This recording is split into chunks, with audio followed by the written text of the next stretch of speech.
것은 존재하지 않았습니다. 그래서 참과 거짓이 완전하게 분명하게 이렇게 구분되었다는 것입니다. 왜 이렇게 구약의 권위가 강했는가? 그 이유는 단순합니다. 예언자의 말이 그대로 하나님의 말씀이기 때문에.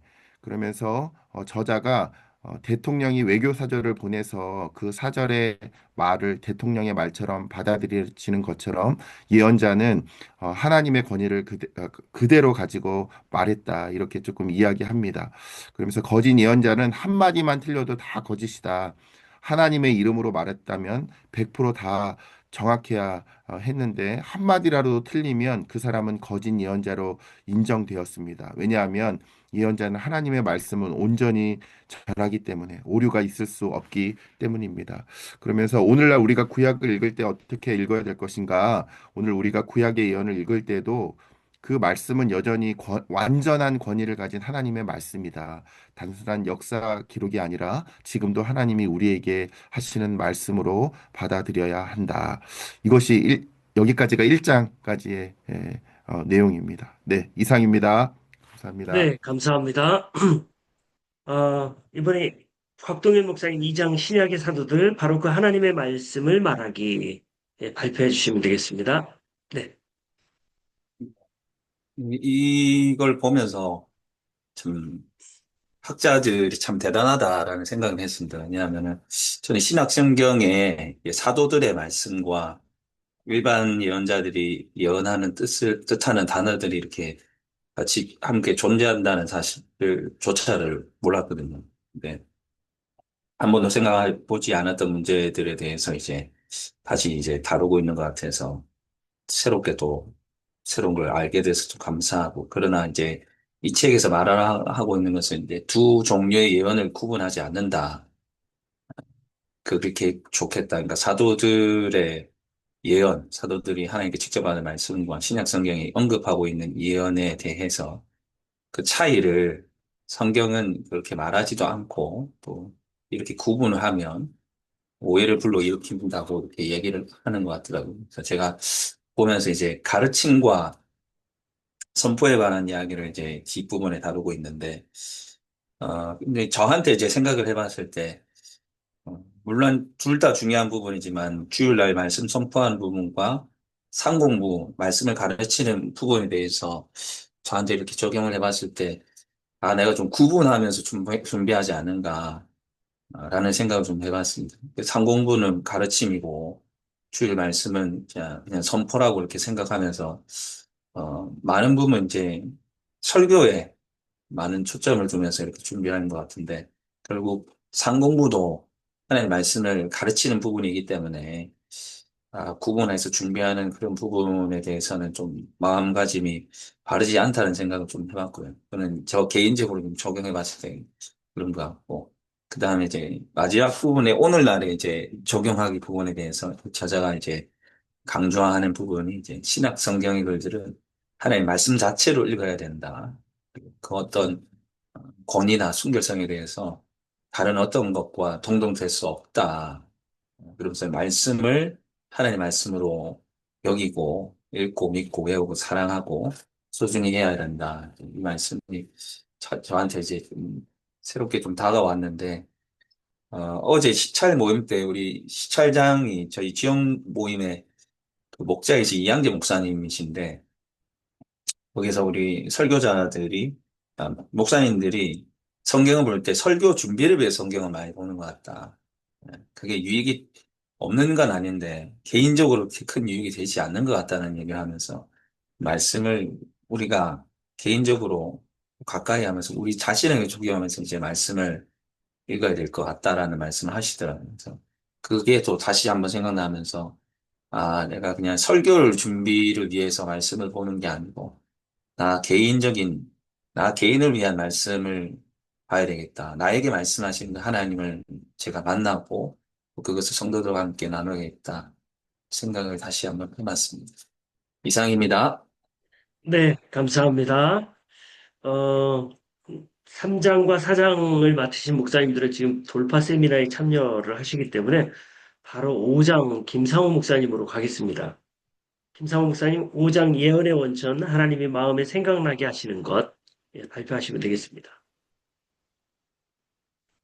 예, 5장 예언의 원천, 여기에서는 이제 하나님의 계시를 받는 것이 바로 예언의 원천이다. 또 그리고 이 계시는 개인에게 임하는 것인데 그 하나님의 관점에서, 그러니까 하나님의 어떤 섭리편에서 어떤 인생이나 문제를 볼 수 있도록 어떤 말이나 생각이나 혹은 이미지의 형태로 그 예언자의 마음에 강력하게 인상을 주는 것이다. 이렇게 말씀하고 있습니다.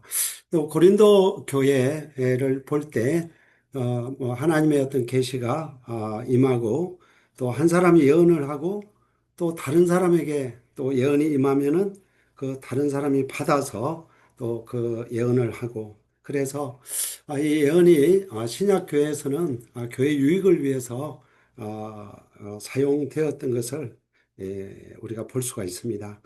오늘날 이제 이 교회가 이 예언의 은사를 보려고 하면은 하나님이 지금도 또 그러한 계시를 주신다는 것을 알고 성령의 영향력에 수용적이 되어야 된다. 이렇게 말하고 있습니다. 뭐 저희 교회도 하나님의 음성을 듣는다는 그런 측면에서 뭐 열린 마음으로 주일 예배 때 결단의 시간에 하나님의 음성을 듣는 시간을 갖기도 하고 또 수요 기도회나 오후 기도회 때도 기도한 후에 종종 그 하나님의 음성을 듣는 그런 좀 조용한 시간을 가지고는 합니다.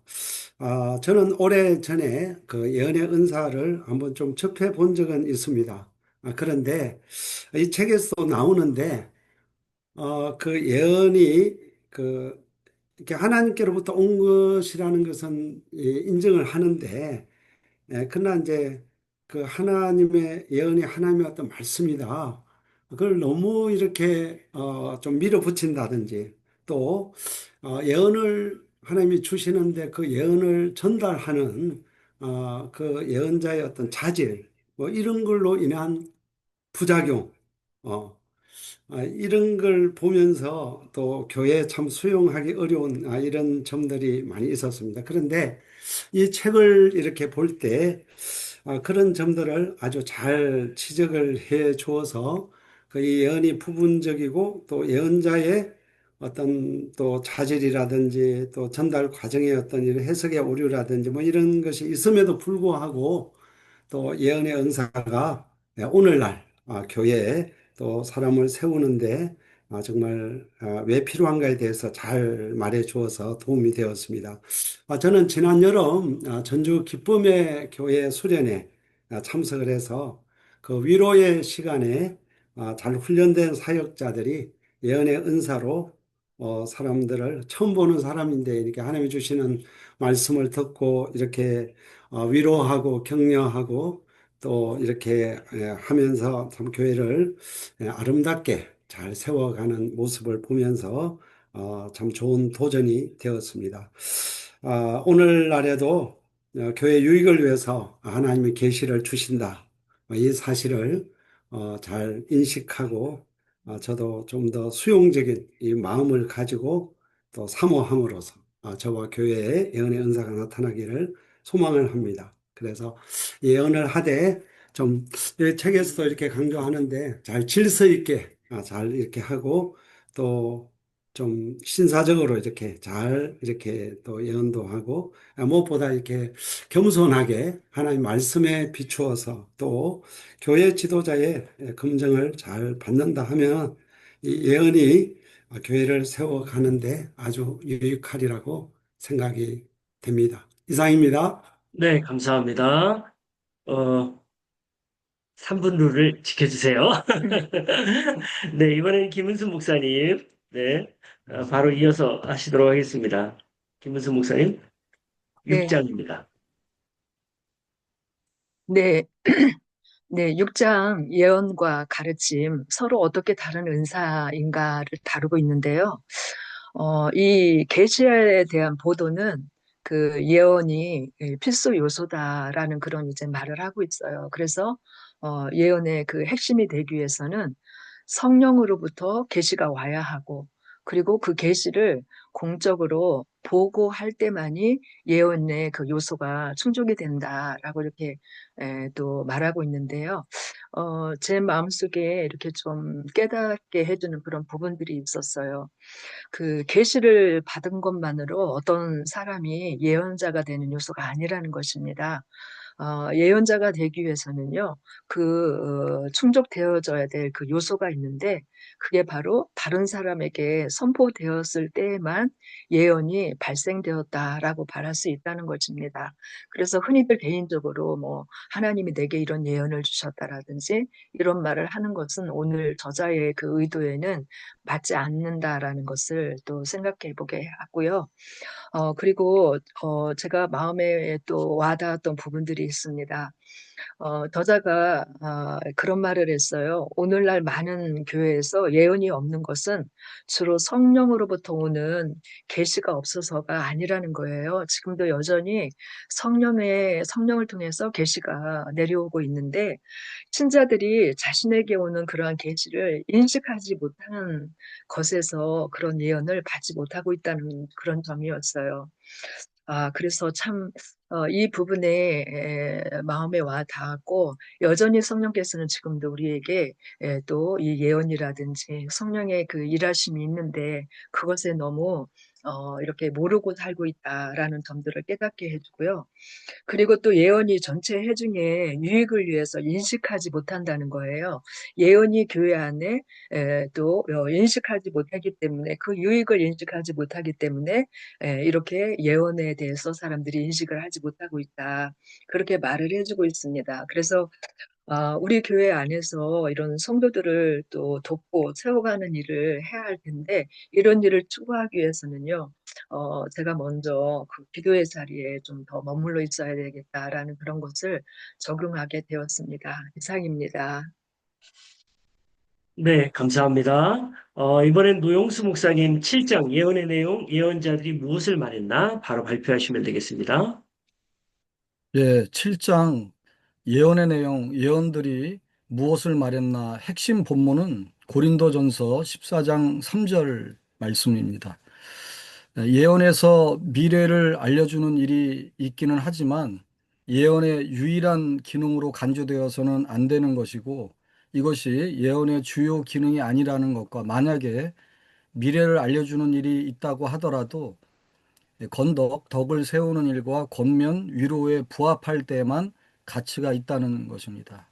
그리고 교회에 회중들이 함께 모였을 때에 그 순간의 구체적인 필요에 대해서 말할 수 있는데 예언자는 계시를 통해서 사람들의 마음의 비밀이나 근심이나 걱정 혹은 하나님의 뜻을 행하기를 거절하거나 혹은 주저하는 것에 대해서 위로나 격려의 적절한 말을 해줄 수 있다는 것입니다. 그리고 예언의 독특성은 알려지지 않은 사실에 대해서나 미래의 사건에 대해서 말할 때 하나님의 계시에 의존하고 있다는 것에서 찾을 수 있다는 것이고요.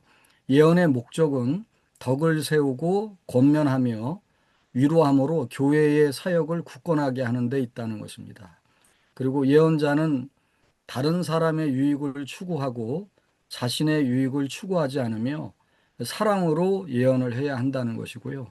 신약 성경에서 예언은 단순히 미래를 말하는 것이 아니고 하나님의 뜻이 지금 이 공동체에 무엇인가를 알려주는 말이라는 것입니다. 그래서 뭐 예를 들어보면 하나님이 원하시는 삶이 무엇인가, 또 위로와 격려, 권면, 또 공동체가 나아가야 할 방향이 무엇인가, 또 앞으로 다가올 위험과 미리 대비해야 할 일이 무엇인가, 또 회개와 순종의 촉구, 또 특정 인물이나 사역에 대한 하나님의 계획을 알려주는 것이다. 그래서 신약의 예언은 성령이 교회를 세우기 위해 주신 실제적인 메시지라고 이렇게 말할 수가 있습니다. 예언은 신앙생활을 하는 데 있어서 새로운 이해와 격려를 받게 한다는 내용이 새롭게 마음에 와 닿았고요. 만약에 예언이 하나님으로부터 온 것이라면 듣는 사람의 마음 속에서 예언의 내용이 급소를 찌르도록 할 것이다 라고 하는 내용도 마음에 와닿았고요. 주님이 어떤 것을 마음속에 불어넣어 주고 또 어떤 사람에게 이것을 말했을 때에 놀라운 동의와 위로 혹은 회개나 격려의 즉각적인 반응을 불러일으킨다면 이것이 바로 신약에서 말하는 예언에 해당한다는 것과 또 이러한 것에 수용적이라면 보다 효과적인 사역과 교회 공동체의 덕을 세우고 또 용기와 위로와 권고를 하는 일에 있어서 많은 기회의 문이 열리게 될 것이라는 내용이 마음에 와 닿았습니다. 이상입니다. 네, 감사합니다. 이번에는 문영호 목사님 8장 교회에서 하나님의 축복의 표적으로서의 예언 발표해 주시면 되겠습니다. 네, 문영호 목사님. 네, 웨인 그레뎀은 그 8장에서요, 그 고린도전서 14장 20절에서 25절을 중심으로 예언이 교회 안에서 어떤 의미를 가지고, 또 그것이 왜 하나님의 축복의 표적이 되는지를 설명했습니다. 이를 위해서 바울이 고린도전서 14장 20절에서 25절에 있었던 그 본문의 내용을 근거해서 그 방언과 예언의 기능을 비교하고 또 두 은사가 어떤 표적의 역할을 하는지를 설명했는데요. 먼저 그 방언이 왜 믿지 않는 자에게 심판의 표적이 될 수 있는지를 설명하기 위해서 그 바울이 21절에서 이사야 28장 11절과 12절을 인용했는데요. 그 이사야는 하나님께 순종하지 않는 이스라엘 백성에게 덧웃는 입술과 다른 방언, 곧 아시리아의 낯선 언어가 들리게 될 것이라고 말했는데 그것은 바로 하나님의 심판의 신호였다라고 얘기했습니다. 근데 바울은 이 원리를 가져와서 통역되지 않는 방언 역시 이해할 수 없는 외국어처럼 들리기 때문에 믿지 않는 사람들이 보았을 때는 혼란스럽고 무질서한 상황으로 인식되며 심판의 메시지처럼 받아들일 수 있다고 해석했습니다. 반면에 예언은 회중이 알아들을 수 있는 언어로 전달되기 때문에 예언은 전도할 때 불신자의 마음속의 비밀을 드러나게 하는 기능을 하면서 그에게 죄를 깨닫게 하는 역할을 하고요. 또 예언은 하나님이 공동체를 축복하시며 또 공동체를 자라게 하시면서 공동체 안에서 하나님이 일하고 계신다라는 표적으로 봉사한다라고 얘기하고 있습니다. 그래서 방언은 이사 시대에 듣지 않는 백성에게 주어진 심판의 언어와 같은 면을 가지지만 예언은 하나님께서 지금 이 순간 교회와 직접 소통하고 계심을 보여주는 또 은혜의 통로라고 설명을 했습니다. 그래서 이 애언과 방언 모두 표적이라고 지칭될 수 있는가에 대해서 22절을 통해서 방언은 믿지 않는 자들을 위한 표적이고 애언은 믿는 자들을 위한 유익이라고 설명했습니다. 그래서 애언과 방언 모두 표적이라고 불릴 수 있지만 그 의미와 대상은 다르다라고 얘기하면서 좀 더 다음과 같이 번역을 했는데요. 그러므로 방언은 신자들에 대한 것이 아니라 불신자들에 대한 표적이다. 그러나 애언은 불신자들에 대한 것이 아니라 신자들에 대한 표적이다라고 이렇게 번역을 했습니다. 그러면서 이 표적이라는 것은 긍정적 혹은 부정적 의미를 모두 가질 수 있다라고 얘기를 합니다. 그런 차원에서 오늘날 교회에서는 성경적 분별과 질서를 지키면서 예언의 은사를 적극 활용해야 된다라고 얘기를 했습니다. 저는 이 8장을 읽으면서 그 예언의 유익성을 생각해 보면서 교회 안에서 건강한 이런 예언 사역이 일어나도록 제가 먼저 더 많이 좀 경험했으면 하는 마음이 있고 또 이를 위해서 더 말씀 통독, 말씀에 대한 많이 더 읽어야 되겠다라는 도전을 갖게 되었습니다. 네, 이상입니다. 네, 감사합니다. 이번엔 9장 예언자들과 교회 7위에 대해서 배명진 목사님 오늘 나오셨을까요? 배명진 목사님이 안 빠지신 분인데, 네, 오늘 안 나오셨네요. 그러면 바로 10장으로 넘어가겠습니다. 송영남 목사님, 10장 모든 신자가 예언할 수 있는가? 네.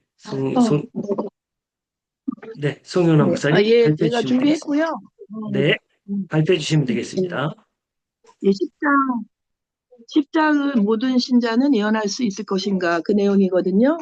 모든 신자는 예언하는 것이 허용되고 있으며 모든 신자는 예언을 할 잠재적 능력이 있다. 그러나 일부 사람들만 실제로 예언하는 능력이 주어졌고 아무도 자유자재로 예언할 수 없다.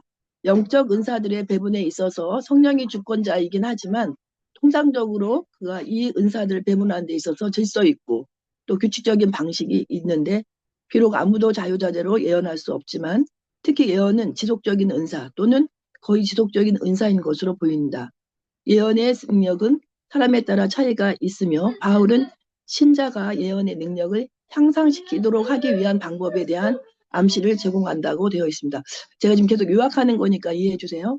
예언의 은사는 대부분 다른 영적 은사들과 같이 능력의 차이가 있으므로 교회는 이 은사를 처음으로 시도하는 사람들에게 인내심을 갖고 격려해야 한다.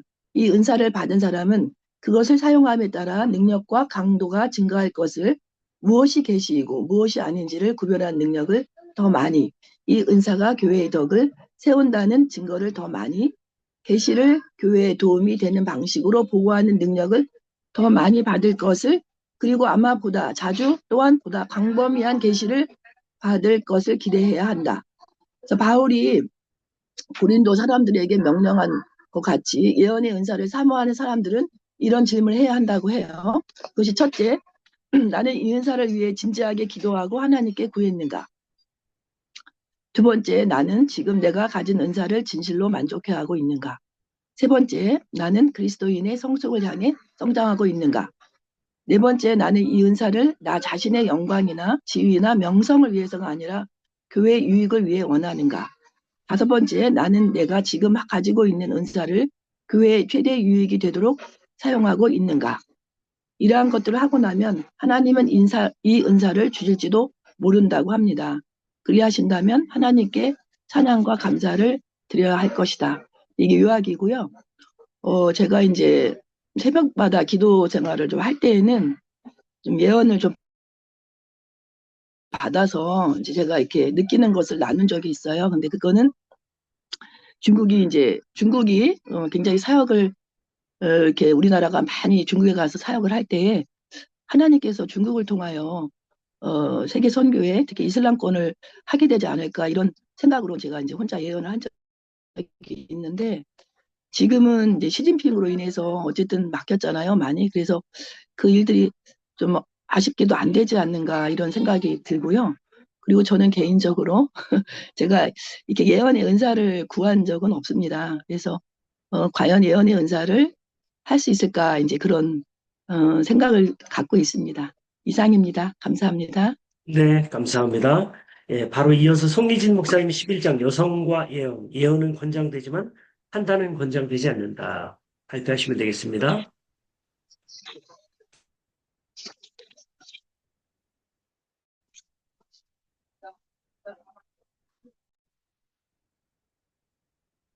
송리진 목사님 아까 계셨었는데요. 마이크가 꺼져 있습니다. 송리진 목사님. 목사님 마이크가 꺼져 있습니다. 예, 켜졌습니까? 네네, 켜졌습니다. 아유, 죄송합니다. 자, 그 예언의 연서 11장 여성과 예언에 대해서 웬그레뎀에 대해서 말씀드리겠습니다. 핵심 내용은 여성이 교회에서 예언할 수 있는지에 대한 논쟁에서 고린도전서 14장 여자는 교회에서 잠잠하라는 명령은 예언 자체가 금지가 아니라 당시 예배 속 예배 드릴 때 무질서를 막기 위한 질서 규정으로 이해한다고 저자는 말합니다. 실제로 신약의 여러 본문 사도행전 2장 21장 9절, 고린도전서 11장 5절은 여성이 공적인 예배에서 기도하고 예언한 사실을 분명히 보여주는 것입니다. 당시 여성이 너울을 쓴 이유는 남녀의 구별을 드러내는 사회적 표지이자 공적 모임에서 정숙함과 질서를 상징하는 관습적 표현이기 때문이라고 합니다. 따라서 바울은 너울 자체를 절대 규범으로 제시한 것이 아니라 당시 문화 속에서 예배의 단정함을 유지하기 위한 지침으로 사용했던 것입니다. 요컨대 초대교회에서 여성은 예언의 은사를 자유롭게 사용했으며 바울의 규정은 공동체의 질서와 신학적 일관성을 위한 시대적 조정이었다고 보는 것입니다. 그 다음에 두 번째 새롭게 알게 된 점은 그럼 소란스러운 여자들의 발언을 금지하는 것인가? 이것 역시 그 예배의 권위와 질서 유지하기 일반적 원칙을 제시한 말씀이라는 거죠. 여자가 교회에서 말하는 것을 허락하지 않는다라의 그 사용된 헬라어는 날레오라는 말인데 중얼거리다가 아니라 말하다라는 의미라는 것이죠.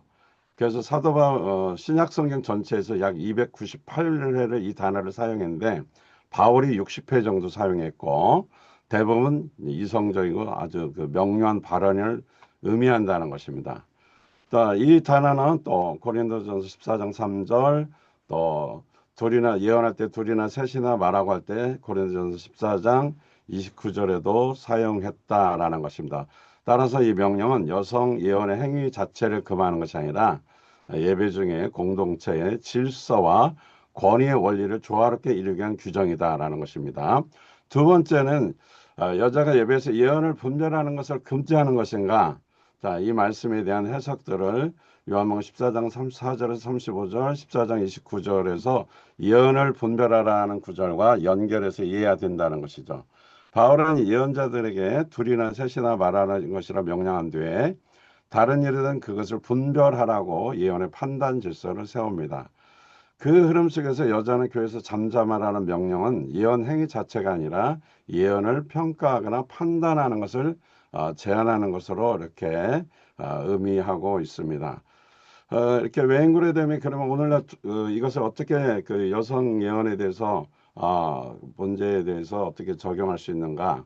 첫째, 많은 교인들이 예배와 사역의 소극적인 이제 관찰자, 보는 그 구경꾼인데 구경꾼이 있고 두 번째는 여성 은사들의 그 사용도 제한되어 있는데 이것을 좀 자유롭게 사용할 수 있도록 해야 된다라고 이렇게 제안하고 있습니다. 저는 개인적으로 그 목양이나 목장에서 목장에서 아 상담 시에 또 목양할 때 격려와 위로로 좀 예언을 지혜롭게 사용하는 것이 좋다라고 생각합니다. 이상입니다.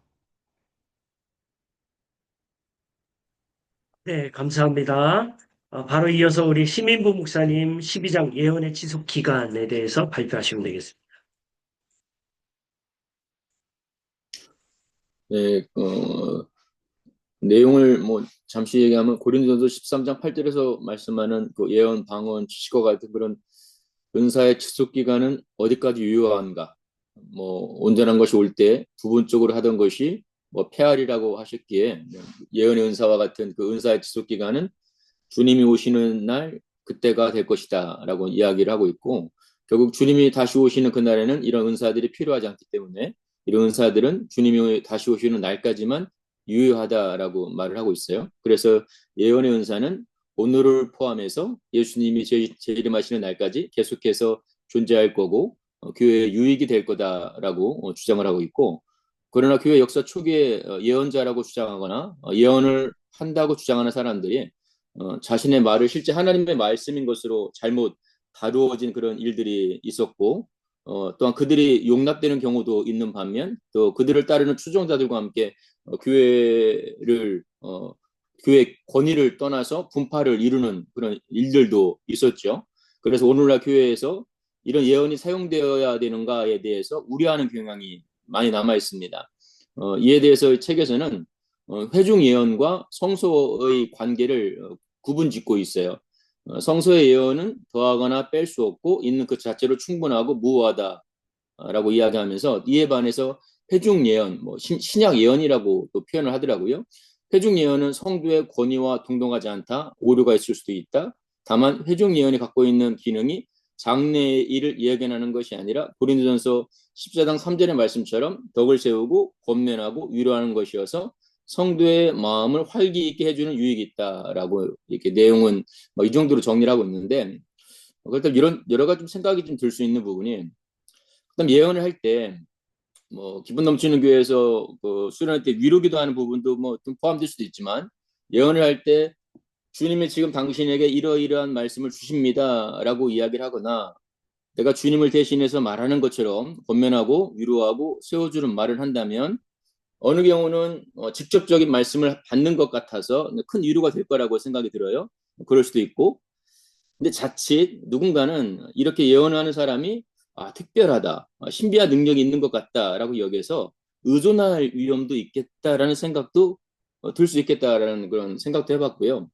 혹여 그렇다면 성경을 인용해서 그냥 보편적인 말씀을 개인에게 적용하도록 하면 좀 덜 불편하지 않을까 그런 생각도 좀 해봤어요. 예를 들어서 뭐 요한복음 13장 1절을 보면 예수님은 세상에 있는 자기 사람들을 사랑하시되 끝까지 사랑하신다고 하셨습니다. 주님은 이처럼 당신을 여전히 끝까지 사랑하고 계십니다. 뭐 이렇다면 내가 주체가 되는 오해가 없이 오로지 말씀이 주체가 되는 것이 뭐 분명하니까 거부감이 좀 덜하지 않을까 그런 생각도 좀 들었고 뭐 결국 예언을 교회에 적용하기 위해서는 한국 교회의 실정에서는 충분한 성서적인 교육이 전제되어야 되고 또 병행되는 것이 꼭 필요하겠다.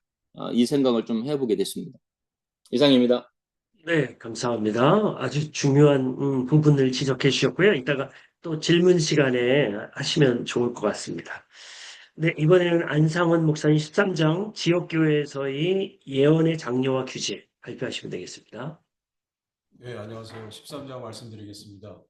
지역교회에서의 예언의 장려와 규제. 저자는 그 전술에 대한 그 지금까지 12장까지 그 동의가 있었다면 각 교회에서 또 그리고 실천하기를 원한다면 이와 같이 할 수 있을 것이다. 또는 하고 있는 교회들에서는 이런 규제가 필요할 것이다라고 가이드를 해주고 있습니다. 예언의 은사를 사용하지 않고 있으나 사용하고자 하는 교회들은 뭐 기도하라, 가르치라, 그리고 뭐 서두르지 말고 인내심을 가져라. 우리의 조급함이 아니라 성령께서 사람들의 마음속에 역사하시도록 기다려야 한다. 이를 위해서 괜한 그 분란을 일으킬 일이 아니다. 뭐 이렇게 가이드를 아주 세심하게 해주고 있습니다. 예언의 은사를 그것이 이미 교회에서 기능하고 있는 방식으로 사용하는 것도 좋다고 합니다. 이 부분이 굉장히 그 많이 설명을 하면서도 이렇게 많이 와닿았습니다. 예언의 은사가 예언이라는 말로 이렇게 교회에서 기능하고 있지 않지만 이미 어떤 파트, 어떤 그 부분, 어떤 그 일에 대해서는 이미 그렇게 사용되고 있을 것이다라는 것이죠. 예를 들면 그냥 성령님의 인도하심을 따라서 기도하게 되는 것을 경험하는 것, 또 성령님의 주시는 감동으로 사람들에게 말하는 것, 뭐 이런 것이 다 포함될 수 있습니다. 그래서 이런 것은 기도뿐만 아니라 찬양, 말씀 등에서 경험했다면 그것이 그렇게 기능하고 있다는 것이죠. 그리고 이것이 공예배이긴 하지만 조금 덜 이렇게 좀 비공식적인 모임, 예를 들면 뭐 우리로 따지면은 그 목장 모임 같은 데라고 할 수 있겠습니다. 그런 곳에서 좀 더 이렇게 자유롭게 기도, 찬양, 말씀을 진행하는 것은 예언이 아닐지라도 매우 비슷한 그러한 유익을 주기도 한다고 합니다. 혹은 목회자가 설교를 할 때 설교 시간에 준비한 원고대로만 해도 되지만 그때 그 순간에 또 성령께서 마음에 감동을 주시는 걸 따라서 일정 부분 그것을 하고 있다면 그런 것도 예언의 은사의 기능을 하고 있는 것이다 이렇게 설명하고 있습니다. 그래서 설교자는 항상 기도하기를 힘써야 되고 성령과 일치하고 회중에게 덕을 세우도록 해야 된다는 것이죠. 물론 이것 때문에 뭐 설교 준비를 게을리하고 여기에만 치중하고 이런 건 물론 안 된다는 것입니다. 교회 예배 모임에서도 예언을 사용할 수 있도록 하는 것도 필요하다는 것입니다. 그래서 이게 단계적으로 그 교회의 상황에 맞게 성도들의 그 동의 여부에 따라서 진행하면 좋다는 것입니다. 그래서 예배 지도자들이 기억해야 될 것들은 계속해서 다른 파트에서도 강조하고 있는 건데 교회의 덕을 세우는가, 한 사람이나 어떤 한 은사가 지배하고 있지는 않은가, 그것에 예의가 있는가, 질서가 흐르고 있는가 라는 것입니다. 다른 한편 또 예언의 은사를 이미 사용하고 있는 교회들은 이것도 계속해서 주장하고 있는 것인데 오늘날의 예언은 하나님의 말씀이 아니다는 것입니다. 하나님께서 마음에 주시는 감동, 그리고 성경의 권위와 혼돈해서는 안 되고요. 표현할 때도 조심스럽게 1인칭을 쓰기보다는 또 혹은 주님께서 직접적인 그러한 말씀을 통해서 주시는 어떤 절대 권위인 양 표현해서도 안 된다는 것이죠. 예언은 성경에 의해서 또한 필요한 다른 것들을 통해서 헤아리고 분별하도록 해야 된다. 분별하도록 허용해야 된다. 다른 사람들이 분별하도록 허용해야 된다라는 것입니다. 그래서 언제나 우리가 성경을 최종 권위로 여기고 그 말씀대로 이렇게 살아가야 된다. 달고 오묘한 주의 말씀, 여기에서 우리의 기쁨과 감동, 기대와 즐거움이 항상 넘치는 그 보석으로 삼아야 된다. 요약하면서 깨달은 것은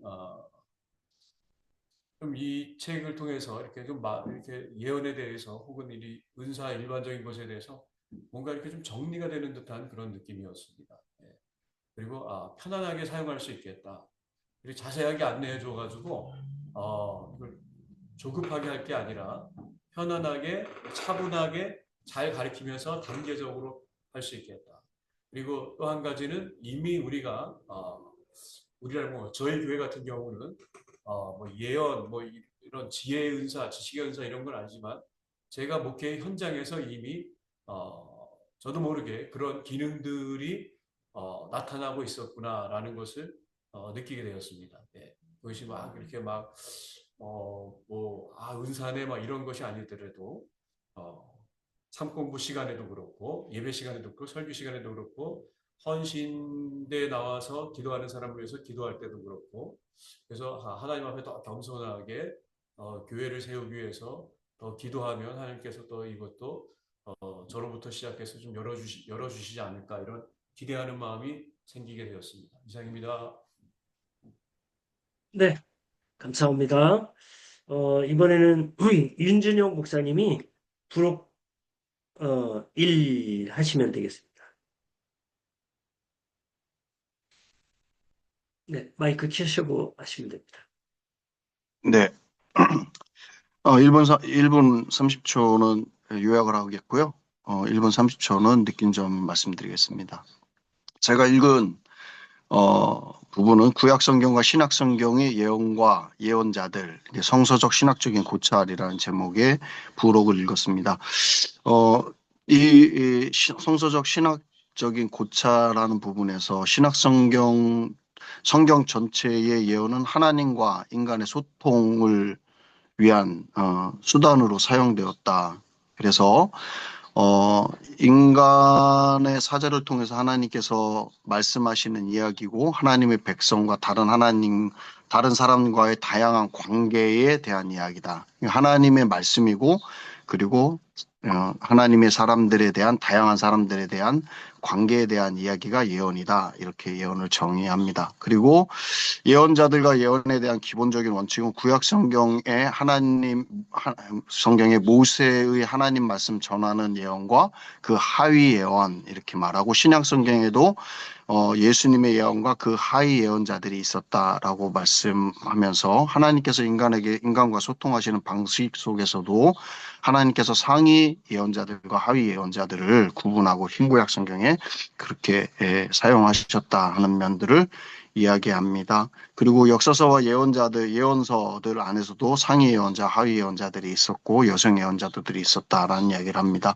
예언자들에 대한 명칭은 하나님의 사람 선견자, 종으로 불렀고 메시지는 꿈, 환상, 으로 주어졌고 또 하나님께서 직접 마음에 질문하시는 것과 환상이나 꿈에 질문하시고 대답하는 것으로 메시지가 하나님으로부터 왔고 메시지의 전달은 사람이 말함으로써 전달되었다. 라는 내용을 얘기합니다. 그리고 또 복음서에서 기록된 예언과 예언자들은 하나님의 말씀을 말하는 자리에 의미는 없고 어떤 외부 환경에 근거하여 말하는 자, 대변자 또는 보통 그리스도인 중에 예언의 은사는 성경과 같은 권위를 갖지 않는다라는 말씀을 이야기하고 있습니다. 이유는 주께서 이같이 말씀하시느니라라고 예언을 시작하지 못하게 하는 고린도 전서에서의 사도 바울의 가르침에 근거를 두고 있습니다. 그럼에도 불구하고 예언의 은사가 교회 안에 잘 사용되어지기를 원하는 그런 이유는 즉흥적으로 하나님의 통찰을 드러내어서 교회의 덕을 세우고 권면하여 위로하는 결과를 가져오기 때문에 이 예언이 교회에 널리 사용되기를 사도 바울이 원했다라는 정리를 합니다. 예언은 가르침보다 권위가 낮다라는 기준을 또 얘기해 주고요. 교회 내에서 예언은 항상 성경의 권위 아래 있다라고 하나님의 말씀을 전하던 신구약 성경에서의 그 말씀 안에 하나님의 말씀이라는 말씀이 아닌 그 하위에 교회의 덕을 세우기 위해서 예언들이 사용되어야 한다 하고 구체적으로 이야기하고 있습니다. 두 번째로 소감을 말씀드리면 저자가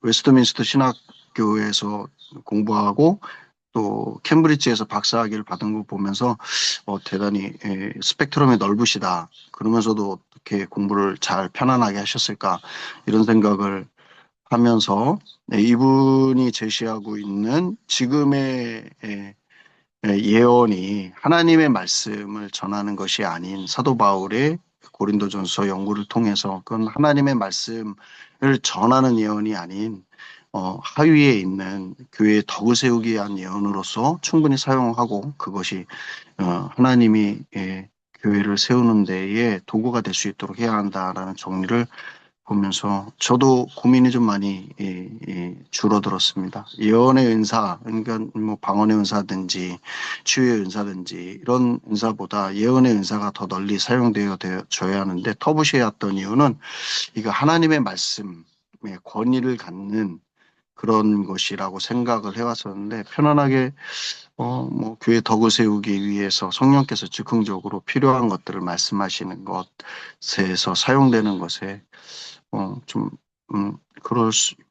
편하게 사용할 수 있겠다는 정리를 좀 했습니다. 이상입니다. 네, 감사합니다. 이번엔 이동인 목사님 부록 2 하시면 되겠습니다.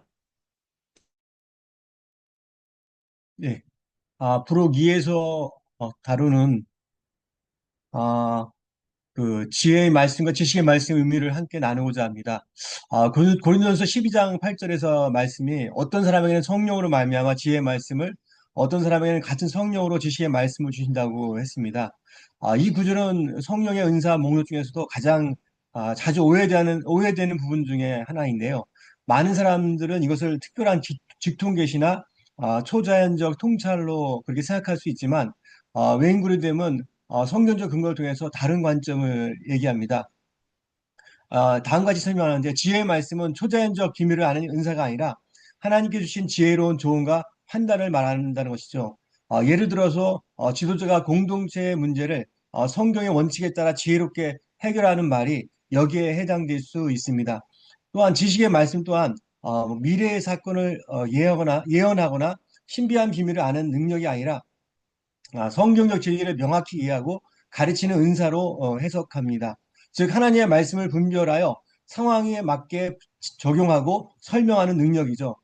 따라서 이 두 은사는 예언의 은사와는 구별되며 성령 주시는 지혜와 지식의 표현, 곧 말씀을 통한 공동체를 세우는 능력으로 이해해야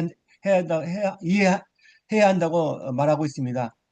이런 해석을 통해서 성령의 은사나 신비주의나 비상식적인 체험이 아니라 말씀 중심의 공동체적 유익을 위한 것이라는 것을 강조하고 있습니다.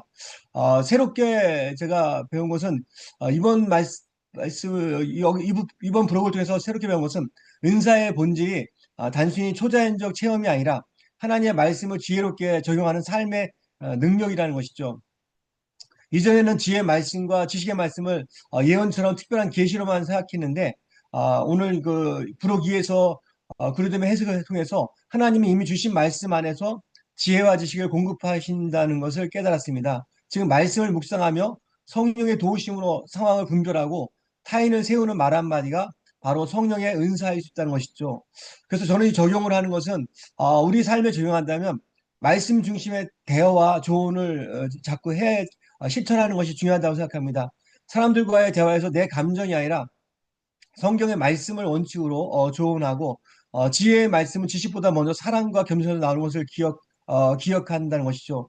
또한 배운 진리를 가르치며 어떤 그 성경을 해석할 때 지식의 말씀의 은사로 사용됐음을 인식하고 항상 하나님의 그 말씀을 듣기에 힘쓰고 항상 성령의 음성 가운데 말씀을 잘 듣고 무분별한 신비주의보다는 하나님의 말씀, 성경 속에서 주시는 그 말씀 가운데서 그것을 잘 깨닫고 그 말씀 가운데 은혜 받은 것을 우리가 다시 더 그것을 잘 나누고 또 그것을 나누는 것이 결국 지혜의 말씀과 지식의 말씀이 우리가 하나님의 말씀을 통해서 공동체가 세워져가는 하나의 통로가 될 수 있다. 그래서 성령께 주시는 그 두 은사가 우리의 입술과 생각 속에서 우리가 하나님의 뜻을 이루어가는 하나의 도구가 되지 않나 이런 생각을 하게 되었습니다. 네, 감사합니다. 네, 고맙습니다. 자, 이번엔 바로 이어서 우리 이왕재 목사님 부록 3 하시면 되겠습니다. 네, 부록 3에는 은사 중지론의 논증에 있어서 몇 가지 그릇된 가정들이라는 제목으로 되어 있습니다. 은사 중지론자들이 은사가 중지되었다라고 하는 것에 대해서 여러 가지 논증들을 하는데 그 가운데 동의가 되는 부분들도 있고 동의가 되지 않는 부분도 있어서 이 그릇됨이 동의되지 않는 부분에 대해서 5가지 정도로 요약을 했습니다. 그 부분을 제 개인 의견을 얘기하는 것보다는 우리가 이런 부분을 정리하는 시간이기 때문에 그 5가지를 제가 간략하게 정리하는 것이 좋겠다 생각이 들어서 그 부분을 설명하도록 하겠습니다. 첫 번째, 두 번째에 대해서는 잘 동의를 되기 때문에 그것은 그냥 넘어갔고요. 첫 번째 주장하는 것 중에서 반박할 만한 것이 은사 중지론자들은 한 번 일어난 특별한 사건이나 이런 것들은 역사 속에서 반복되지 않는다라고 얘기를 한 것에 대해서 반복되는 자체가 역사적인 사실이 아니다. 또 성경이 반복의 원리를 가르친다. 이런 것들을 통해서 은사 중지론자에게는 한 번 일어난 것은 더 이상 일어나지 않는다는 것에 대해서 그거는 말이 안 된다. 그건 뭐 근거가 없다라고 하는 것을 첫 번째로 얘기했고요. 두 번째 반박하는 것은 은사 중지론자들이 주장하는 특정 개인들을 위한 추가적인 계시가 없다라고 하는 것에 대한 것입니다. 이 말을 좀 더 해석을 해보면 성경은 이미 완성되었기 때문에 이제 하나님은 특정한 개인들에게 새로운 계시를 주지 않으신다라고 주장하는 내용입니다. 이 주장에 대해서 그르뎀은 성경 수준의 계시는 더 이상 주어지지 않는다라고 하는 것에 대해서 동의합니다. 그러나 그것이 개인적인 인도나 예언까지 포함된다고 볼 수는 없다. 개인적인 비권위적 예언 인도는 오늘날도 있다라고 얘기를 합니다. 그래서 이미 완성된 것으로 완전한 주장이 다 주어졌다라고 하는 것에 대해서 개인적으로 인도하는 것들은 여전히 일어나고 있기 때문에 이 주장도 맞지 않다라고 얘기를 하는 것이고요. 세 번째 오류에 대한 것은 어떤 것이 하나님으로부터 온 것인가 확실하지 않다면 그것은 하나님으로부터 온 것이 아니다라고 은사 중지론자들이 주장합니다. 이렇게 보는 이유는 예언을 성경 수준의 무오한 계시로 보는 오해에서 나온 것이라고 얘기하면서 신약 성경에도 보면 예언이라고 하는 것은 처음부터 부분적이었고 인간적인 해석이 섞일 수 있었고 또 반드시 분별이 필요하고 오류가 섞일 수 있는 유형의 은사들이 있었다라고 하는 것을 통해서 확실하지 않다고 해서 그것이 하나님께로부터 온 것이 아니라고 말할 수는 없다라고 하는 것을 얘기합니다. 네 번째 주장은 세상에 있는 사실에 관한 계시는 없다라고 또 은사 중지론자들이 주장하는 것에 대해서 성경에는 사실적 정보를 주는 그런 예언들을 직접 기록하고 있는 것으로 주장을 예를 들면 여기 책에 나와 있지 않습니다만은 아가보가 예루살렘에 흉년이 일어날 것이다. 혹은 바울이 결박될 것을 예언한 이런 것들을 통해서 실제로 일어난 사실적인 것에 대해서도 예언이 있었다라고 하는 것을 통해서 세상에 있는 사실에 대한 계시는 없다라고 하는 것에 대해서는 근거가 없다라고 주장을 했고요. 마지막 다섯 번째는 현실에 적용하기 어려운 원칙은 정당성이 없다. 이렇게 이제 은사 중지론자들이 주장을 했습니다. 이렇게 주장한 이유는 뭔가 하면 예언 같은 은사는 현실에서 적용하기가 어렵다. 위험하고 혼란스러울 수 있다라고 주장하면서 그래서 적용하기 어렵기 때문에 이건 정당성이 없다라고 얘기를 하는 거거든요. 거기에 대해서 이 그르뎀은 말하면서 사람들이 하는 예언 속에는 오류가 있을 수도 있다. 그리고 조심해야 하고 또 위험하다, 교회를 혼란스럽게 한다, 뭐 이런 것들에 대해서 적용이 어렵고 힘들다고 해서 예언을 버려야 되는가? 그럴 수 없다라는 거죠. 어려우니까 중단해야 한다는 것은 성경적이 아니라 오히려 인간 편의주의에서 나온 생각인 것 같다. 그렇게 얘기하면서 바울을 좀 근거로 생각해 보면 바울도 은사를 금지하지 않았고 질서 있게 사용하라고 했고 예언은 질서를 따라서 멸시하지 않도록 바울이 얘기한 것을 통해서 현실에 적용하기 어렵다고 해서 정당성이 없는 것은 아니다. 이런 얘기들을 했습니다. 저도 사실 이런 부분에 되게 동의를 하는 것이 제가 처음 저희 교회 와서 은사 집회를 한번 하면서 예언의 은사를 가진 분이 오셔서 교회에서 예언 사역을 한번 한 적이 있는데 그때 때문에 교회가 한번 난리가 난 적이 있습니다. 우리 그 교단에서는 이런 예언의 은사에 대해서 직통계시 뭔가 얘기만 하면 직통계시라고 자꾸 갖다 붙여가지고 좀 곤란하긴 한데 그렇게 좀 주장을 하는 것들 때문에 조금 제가 조심스럽게 하고는 있습니다만은 뭐 조심스럽게 하고 있는 게 아예 거의 못 하고 있는 상황이죠. 그러나 이런 것들을 보면 은사 중지론자 주장이 좀 더 과하다 이런 생각을 하면서 조금 더 지혜롭게 풀어갈 필요가 있지 않을까 그런 생각을 해보게 됐습니다. 감사합니다. 네, 고맙습니다. 바로 이어서 우리 장미용 목사님 4장 부록 4 하시면 되겠습니다. 네, 저는 부록사를 읽으면서 이해가 좀 잘 안 되었는데요. 왜 그러냐면 이 외인고르뎀이 반론을 제기하는 것이라 좀 어렵게 꼬아서 설명해 놓았기 때문에 좀 어려웠습니다. 부록사 에드먼드 클라우니의 교회론에 실린 반론에 관한 소고라는 단어를 찾아보니까 체계를 세우지 아니한 단편적인 고찰이다. 조금 생각했다 이런 뜻이라고 이렇게 나오더라고요. 그래서 에베소 2장 20절과 3장 5절에서 문법의 중요성에 관한 웨인 그루뎀의 그 이해는요.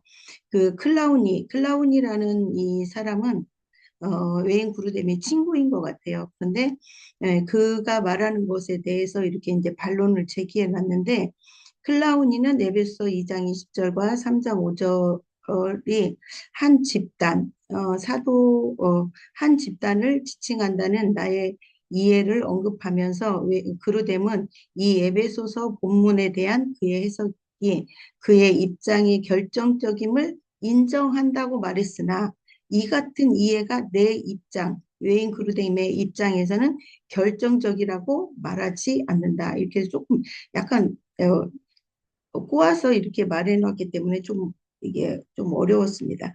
그리고 이제 고린도전서 14장 29절 분별하다 디아크리노라는 뜻을 이게 이제 풀이한 것을 사도행전 17장 11절과 요한일서 4장 1절에 보면은 영을 분별하라는 것에 이렇게 이제 집중해서 그냥 영 분별을 잘해라 이 말을 이제 이야기해 놨고요.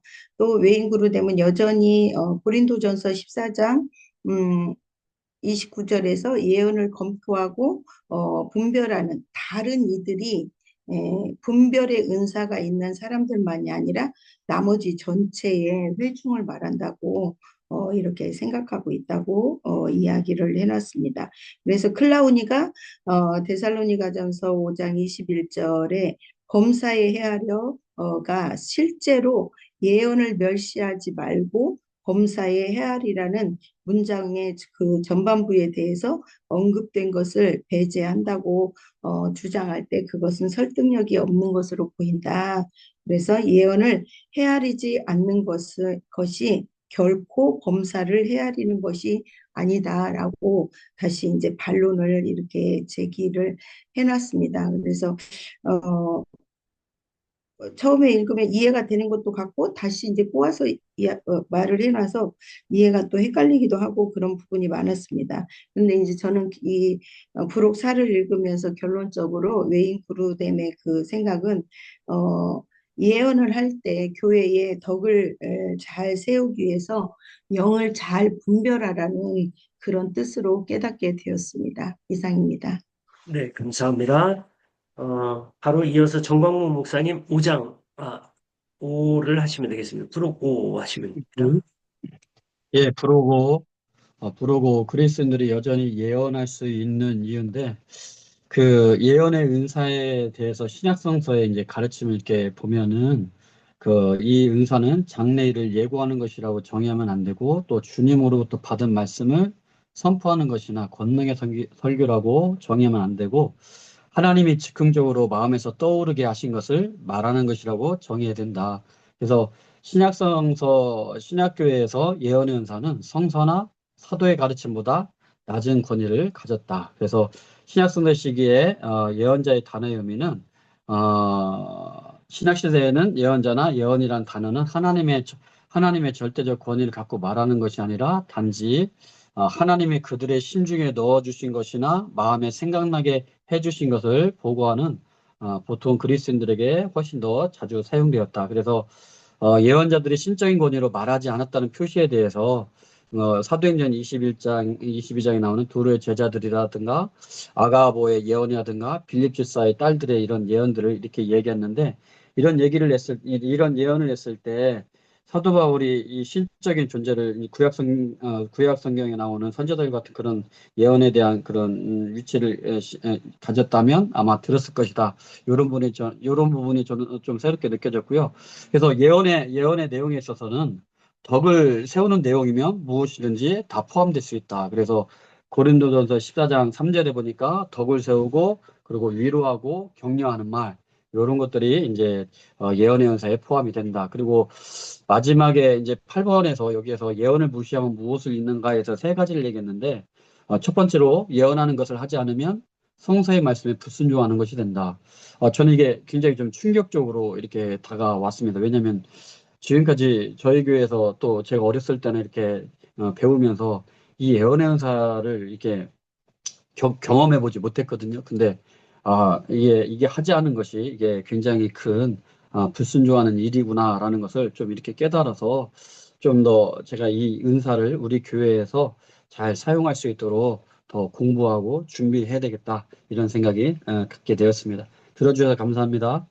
네, 감사합니다. 이번엔 박상훈 목사님 부록 6 하시면 되겠습니다. 네, 부록 6 에베소서 2장 20절과 3장 5절의 해석에 대해 말씀드리겠습니다. 이 말씀에 사도들과 선지자에 대한 말씀이 나옵니다. 너희는 사도들과 선지자들의 터 위에 세우신 입은 자라, 또 그의 거룩한 사도들과 선지자들의 성령으로 나타내신 것 같이 다른 세대에서는 사람의 아들들에게 알리지 아니하였으니, 이 사도들과 선지자들을 한 그룹으로 보느냐 아니면은 각각의 다른 그룹으로 보느냐의 이 해석의 차이가 굉장히 중요한 결론을 맺게 하기 때문에 이 말씀을 설명하고 있습니다. 만약에 이 사도들과 선지자이라고 하는 이 두 구절에 나오는 말씀을 각각의 다른 그룹으로 본다면, 여기서 말하는 선지자들, 예언자들은 사도들과 동일한 권위를 가진 자들이라 볼 수 있기 때문에 그 사도들의 권위, 즉 신약 성경이 완성됨으로 말미암아 그 절대적인 권위가 이제 성경 완성으로 끝났는데, 만약에 예언자들도 그러한 절대적 권위를 가진 자들이라고 본다면 그 예언의 은사가 성경이 완성되면서 그것도 끝난 것으로 볼 수 있는 이러한 오류를 낳게 된다는 것이죠. 그리고 여기에 대한 다른 또 해석들이 있는데, 그것은 여기서 말하는 선지자들은 구약성서 예언자들이다. 그러나 그것을 받아들일 수 없는 것은 여기서의 이 터는 이방인들도 교회에 받아들여질 수 있다고 하는 그러한 교회의 터를 이야기하고 있기 때문에 이러한 비밀이 구약 시대에는 다른 세대들은 나타나지 않은 것이기 때문에 그걸 받아들일 수가 없고요. 결국 여기서 이 사도들과 선지자이라고 하는 것은 각각의 다른 그룹이 아니라 그 사도들이면서 예언자들 한 그룹을 말하고 있다. 이렇게 설명하는 것입니다. 깨달은 것은 은사 중지론자들이 이 말씀을 이렇게 오해할 수 있겠구나. 그럼으로써 예언 사역이 끝났기 때문에 신약성경이 완성됨으로 예언 사역이 끝났다. 이렇게 오해이 될 수도 있겠고 또 반대 측면에서는 마치 오늘날 예언하는 자들이 사도적 권위가 있는 것처럼 이야기를 해서 또 다른 터를 세운다든지 그래서 거기서 이단이 나온다든지 그렇게 오용하는 말씀으로 이용할 수 있겠구나. 이러한 귀한 깨달음을 얻게 되었습니다. 이상입니다. 네, 감사합니다. 이제 마지막으로 한덕성 목사님, 지난주에도 부록을 하셨는데요. 오늘 부록 마지막 시작하시겠습니다. 네, 네, 아까 반갑습니다. 네, 저는 부록 7번 교회 역사상 여러 시점에 예언의 은사가 존재했었다는 증거에 대해서 요약을 했고요. 그, 이게 좀 되게 재미있게 읽었었는데, 존 녹스와 같은 이 종교개혁가도 실제로 예언을 했었고 그 예언이 이루어졌다는 내용을 다루고 있고요. 또 우리 장로교회 그리고 개혁주의의 교회에서 신앙교육 표준으로 사용하고 있는 게 그 웨스트민스터 신앙 고백이잖아요. 그런데 이 웨스트민스터 신앙 고백에서도 예언에 대해서 예언의 은사에 대해서 다루고 있다고 그렇게 강조하고 있습니다. 그러니까 웨스트민스터 신앙 고백의 예언의 은사가 오늘날 계속되는 것은 배제한다고 그 은사 중지론자들이 그걸 빌어서 주장하는 것에 관해서 완전히 반박하는 내용이죠. 그러니까 오히려 웨스트민스터 고백 안에 그런 예언에 대해서 이렇게 주장하고 있는 부분을 이분이 이런 걸 공부했다는 게 웨스트민스터 신학대학원에서 석사를 했기 때문에 그렇지 않을까 이렇게 또 생각이 되기도 하는데 그거에 대해서 말하고 있고 그리고 웨스트민스터 신앙 고백에 참여했던 그러니까 그 의원들 그러니까 그리고 작성에 참여했던 여러 사람들이 주장하는 바를 그 이후에 계속해서 이야기를 하면서 이렇게 웨스트민스터 신앙 고백 안에 예언의 은사가 계속된다는 것을 통해서 인정하고 있다는 부분에 대해서 밝히고 있습니다. 그리고 기독교 생활 지침을 저술한 당대 최고의 영성가인 리차드 백스터 그리고 설교의 황태자라 불리는 찰스 스펄전 목사님 같은 경우에도 예언의 은사를 인정하고 사용했다는 것에 대해서 예언의 은사가 계속해서 우리 개혁교회 전통 안에서도 이어져 오고 있었다는 것을 주장하고 있고 이제 웨인 그루뎀의 이제 마지막 부분에서 이렇게 리처드 백스터의 그 말을 인용해서 이렇게 요약을 하고 있더라고요. 나는 교회가 이 은사를 매우 소중한 것이지만 그러나 결코 성서와 동등한 권위를 가진 것은 아니며 항상 분별되어야 하는 것이라는 균형 잡힌 이해에 도달할 것을 소망하고 있다. 그러면 교회는 이 은사를 배척하거나 경멸하지도 않고 오류가 있을 수 없는 것으로 신뢰하거나 맹목적으로 추종하지도 않으며 고린도전서 14장 1절 39절에 따라 사모하고 기대하며 고린도전서 14장 29절과 데살로니가전서 5장 19절에서 21절에 따라 상시적으로 분별하고 그리하여 하나님이 의도하신 대로 사람들의 덕을 세우며 권면하며 위로하는 기능을 하는 시기로 들어갈 수 있을 것이다. 이렇게 이제 이 자기 의견을 밝히고 있는데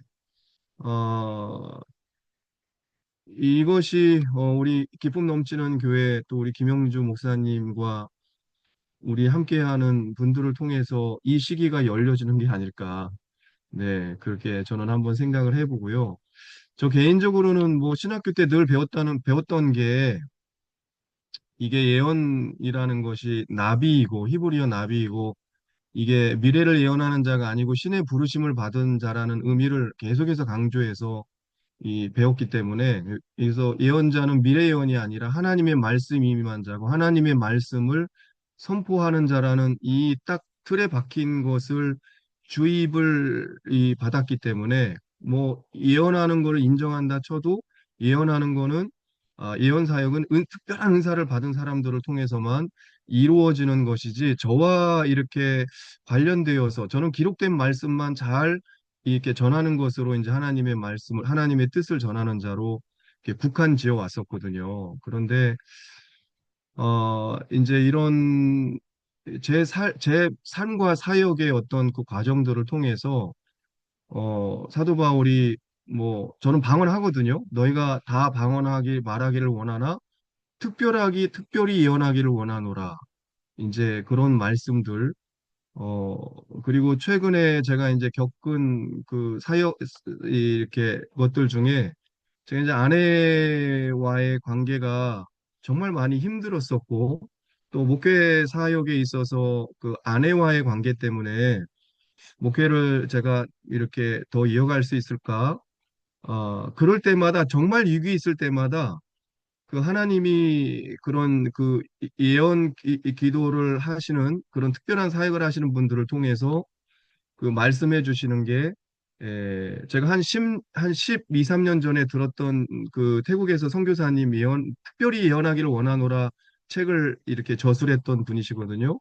이제 그분의 거는 그런 것 같아요. 방언을 통변해주는 방언으로 하면서 이렇게 통변해주는 식인 것 같은데 그때 하나님이 주신 말씀이 저와 아내가 2인 삼각처럼 하나가 이렇게 서로 됐을 때 정말 많은 그 위기 속에 있는 그 이 부부들을 살려낼 것이다. 그렇게 귀하게 쓰임 받을 것이다.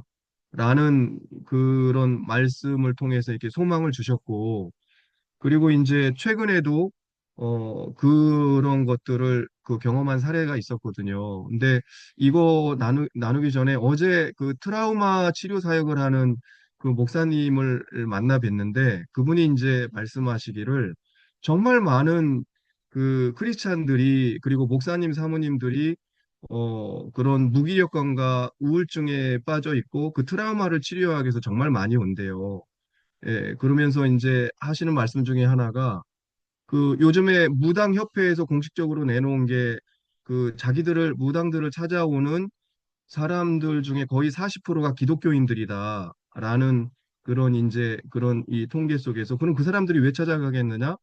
자기 속마음을 털어놓고 싶고 자기 속마음을 나누고 싶은데 교회를 가면 목사님들이 그 속마음을 들어주려고도 안 하고 그거를 상담을 하려고 안 한다는 거죠. 그게 드러나는 순간 교회를 떠난다는. 그래서 이제 그 우리가 전통적으로 하고 있는 하나님의 말씀 잘 읽고 그냥 기도만 열심히 하면 된다. 그런 문제가 다 해결된다라는 쪽으로 해서 그 이렇게 접근하기 때문에 결국은 자기의 마음에 있는 그런 것들을 해결하기 위해서 그렇게 많이 간다고 하는데 그때 이제 특별히 예언하기를 원하노라 책을 썼던 그분 같은 경우는 이 예언 사역은 하나님의 응급 사역이다라는 거로 표현을 그렇게 해주시더라고요. 그러니까 삶에 정말 위기 속에 있는 사람들이 그렇게 찾아갈 곳이 없을 때 그럴 때 그런 하나님이 지금 현재 나에게 주시고자 하는 위로의 말씀, 소망의 말씀. 저 같은 경우는 저희 부부를 통해서 하나님이 이렇게 소중하게 쓸 것이라는 그런 이제 소망의 그 말씀들이 그렇게 그 이 성도들에게 위기에 처한 성도들에게 도움을 줄 수 있는 게 이 예언 사역의 기능이 아닐까 그런 생각을 한번 해보게 됐습니다.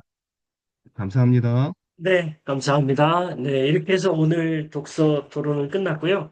지난 5주 동안 독서 토론 매주 한 권씩 읽으시느라고 너무 수고 많이 하셨습니다. 특별히 이 책은 신학적으로 예언의 은사에 대해서 정리해주는 책이기 때문에 다시 한번 읽어도 굉장히 유익하다고 생각합니다. 우리가 나눔 질문 받기 전에 몇 가지 광고를 먼저 말씀을 드리고 질문을 받도록 하겠습니다. 첫 번째 광고는 오늘 5시까지 소감문을 쓰시고요.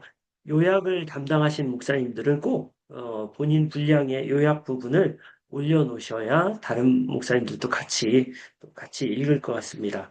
그리고 다음 주는요, 다음 주는 김영주 목사님이 성령 사역이 무엇이고 왜 성령 사역이 필요하고 또 성령 사역을 어떻게 시작할 것인가에 대해서 김영주 목사님이 강의해 주시고 그 다음부터는 강사님들이 이제 쭉 이어서 21가지의 주제를 가지고 22가지의 주제를 가지고 이제 강의해 주실 것입니다.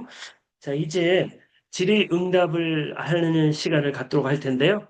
자, 질문이 있으신 분들은 마이크를 켜시면 제가 호명을 해드리겠습니다. 자, 질문 있으시면 바로 마이크를 켜시면 됩니다.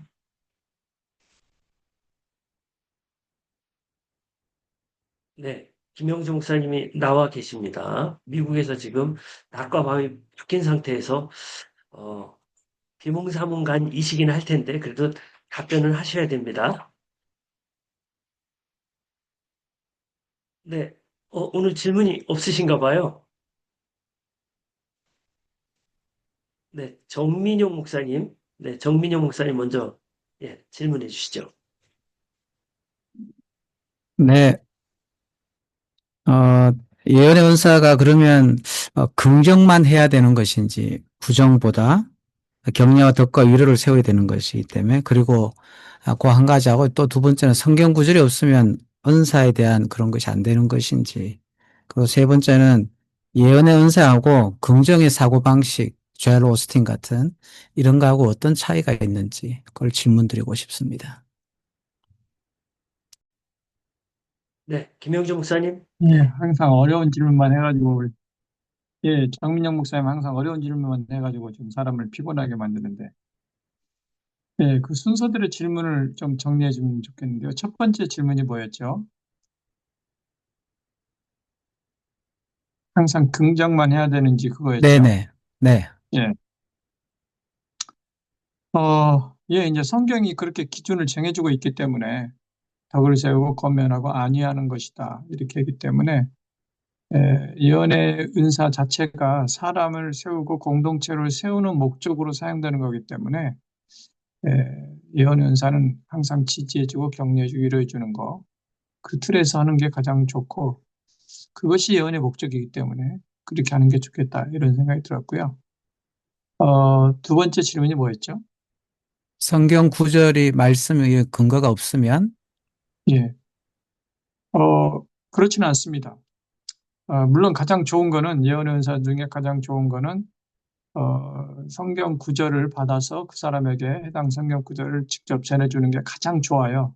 그렇게 하는 것이 가장 안전하고 그렇지만 성경 구절이 없다고 해서 그것이 예언의 은사나 기능이 뭐 없거나 약하거나 그러지는 않습니다. 제가 보기에 제가 해본 바에 의하면 성경 구절을 다 기억을 못하더라도 그와 비슷한 내용의 말씀을 전하거나 아니면 이 예언의 은사가 정상적으로 기능했다는 것은 그 사람이 위로와 격려와 덕세움을 받았다는 거거든요. 그런 말이 나왔다면 그것은 정상적으로 기능이 된 거다. 이렇게 볼 수 있을 것 같고요. 세 번째가 뭐였죠? 긍정의 사고방식하고 어떻게 좀 연결이 될 수 있을까? 차이가 있을까? 긍정의 사고방식과 예언 은사는 출처가 다르죠. 긍정의 사고방식은 그냥 일반 이렇게 긍정적인 사고의 출처가 그거고 사람에게서 나오는 거고 예언의 은사는 출처가 하나님으로부터 나오는 거거든요. 그러니까 사람이 볼 때 긍정하는 것하고 하나님이 볼 때 주시는 말씀하고는 출처가 다르다. 그리고 긍정적인 사고방식은 사람의 사고방식을 통해서 일하는 거지만 예언 은사는 성령의 어떤 즉각적으로 주시는 감동을 따라서 하는 거기 때문에 이거는 그 파워와 차원이 굉장히 다르다. 이렇게 말씀드릴 수 있을 것 같습니다. 네. 네, 감사합니다. 또 질문 있으시면 아까 시민복 목사님, 네, 질문해 주시면 되겠습니다. 그 예언의 은사가 한마디로 좋은 말만 뭐 해준다라고, 그러니까 그 권면하는 말씀을 해준다라고 이게 성경에 있다고 하셨는데 고린도전서 14장에 보면은 뭐 그렇지만 않은 것 같아요. 책망하는 말, 또 판단하는 말도 한다라고 되어 있으니까 14장 24절 말씀에 이제 뭐 믿지 않는 자들이나 무식한 자들 그런 자들에게 책망 들으면 그런 자들이 책망을 듣고 판단을 받고 마음에 숨은 일이 드러나게 된다. 그래서 하나님을 엎드려서 경배하게 된다. 이런 말씀이 있으니까 그들의 마음 속에 있는 숨은 것들이 드러나게끔 하는 역할도 하는 것 같아요. 말씀을 보면. 근데 그런데 이제 그렇게 하기가 이제 좀 부담이 되지 않겠나, 교회 안에서. 성도들에게 그냥 다 보이죠. 기도하면서 주시는 감동도 있겠고, 내가 일상적으로 이 사람을 늘 보면서 이 사람에게 필요한 게 이런 삶인데, 그럼 지금 당장 성령께서 주시는 감동이 아니더라도 매 순간마다 주시는 감동이 있었을 건데, 이 사람은 정말 헌신된 삶을 살아야 되는데, 이 사람은 정말 회개를 해야 되는데, 어찌 보면 책망 같기도 하고 그렇기도 하지만, 근데 이런 것들을 이렇게 말을 한다는 게 조심스러워서 아직 받아들일 만한 자세가 안 돼 있거나 그러면 아마 속된 말로 나가 떨어지니까 뭐 그런 면에서 이제 좀 세워주는 말로 좀 긍정적인 말로 좀 이렇게 바꿔서 이게 좀 하는 거 아닐까? 기분 넘치는 교회가 제 생각에 그런 거 아닌가요? 네, 질문의 이렇게 요지가 그런 생각만 것 하지 같아요. 마시고 사역을 하시라니까 그 생각. 네. 그런 어, 이런 거에 대해서 한번 좀 목사님 왜 그, 그렇게 하시는지를 말씀해 좀 주시죠. 그 예언의 은사를 사용한다고 해서 상대방의 어떤 책망이나 이런 것들을 안 하는 게 아니에요. 책망도 하죠. 그런데 표현 방식이 다르다는 거예요. 그 표현 방식이 덕을 세우고 권면하며 안위하는 방식이라는 거예요. 그러니까 예를 들어서 제가 그런 사례를 몇 번 얘기를 한 것 같은데, 자, 어떤 자매가 기도 받으러 나왔는데 하나님이 주시는 메시지의 핵심은 이 자매는 기도를 해야 되는데 기도를 안 한다. 이거거든요. 그러면 예언 은사가 훈련이 안 된 사람은 즉시 나가죠. 사랑하는 딸아, 너는 왜 기도를 안 하냐? 네가 기도하니까 안 하니까 네 삶이 이렇게 힘들는 거 아니냐? 넌 기도해야 된다. 이런 식으로 직접적으로 얘기하면은 이 사람이 이제 뭐 맞는 얘기를 했지만 그 말을 받아들이는 그 개인에게는 굉장히 불편하고 이것 때문에 이제 상처를 받을 수 있다는 거예요. 근데 이거를 저는 이제 어떻게 했냐면 사랑하는 딸아, 내가 너를 위해서 하늘 창고에 수많은 이 보물을 쌓아 놓았는데 네가 기도로 그것을 가져가기를 원하노라. 그런데 네가 기도하지 않아서 그것들이 지금 잠겨 있다. 그러니까 네가 기도해서 그거를 가져가고 기도의 풍성함을 누리기를 원하노라. 이렇게 말을 했단 말이죠. 똑같은 얘기예요. 똑같은 얘기인데 한 사람은 이것을 직접적으로 책망하는 말로 막 기도원식으로 막 몰아붙인 거고 한 사람은 성경의 틀 안에서 이거를 필터링을 해서 해준 거예요. 그래서 예언의 은사는 필터링이 저는 가장 중요하다고 보거든요. 그런데 대부분의 사람들은 필터링을 안 거치고 그냥 막 즉석으로 그냥 막 나가기 때문에 이게 이제 항상 문제가 되는 거예요. 그래서 필터링의 기술이 예언의 기술이다. 근데 그 필터링의 기준은 성경에 있는 것처럼 덕을 세우고 검연을 아니하는 것이다. 그러니까 상대방의 죄도 나오고 문제도 나오고 어려움도 나오지만 이거를 필터링을 해서 그냥 은혜롭게 말씀을 전해서 하기 때문에 충분한 이 효과를 거두면서도 그러면서 덕을 세우게 된다. 이게 실력이다. 그래서 이런 은사는 교회 내에서 더 활성화될 필요가 있다. 이렇게 말씀드릴 수가 있겠습니다. 네, 감사합니다. 한 가지만 더 이렇게 좀 말씀을 드려도 되나요? 그 작년에 그 기분 넘치는 교회 그 수련을 갔다 와서 숙제를 했어요.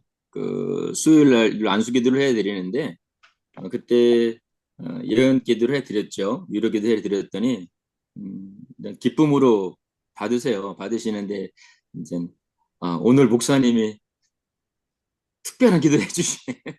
그런 표현을 하시고 오늘은 목사님 기도가 뭐 한마디로 뭐 제가 이렇게 그렇게 얘기를 했으니까 제가 직접적으로 무슨 하나님 말씀을 전하는 것처럼 이렇게 기도를 했으니까 그런 표현하시더라고요. 그러면서 교회 굉장히 보수적인 교회니까 야, 이거에 대해서 좀 가르치는 그런 시간이 필요하겠다.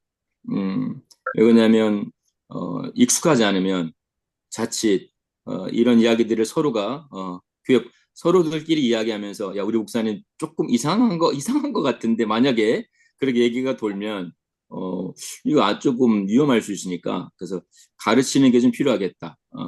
그런 게 좀 그런 목사님 이런 거 같은 경우는 목사님 어떻게 시작을 하셨나요? 가르침에 대해서는 뭐 목자들 중심으로 뭐 이게 좀 많이들 목사들도 이렇게 그 위로 기도를 많이 하시고 뭐 그러시는 걸로 알고 있는데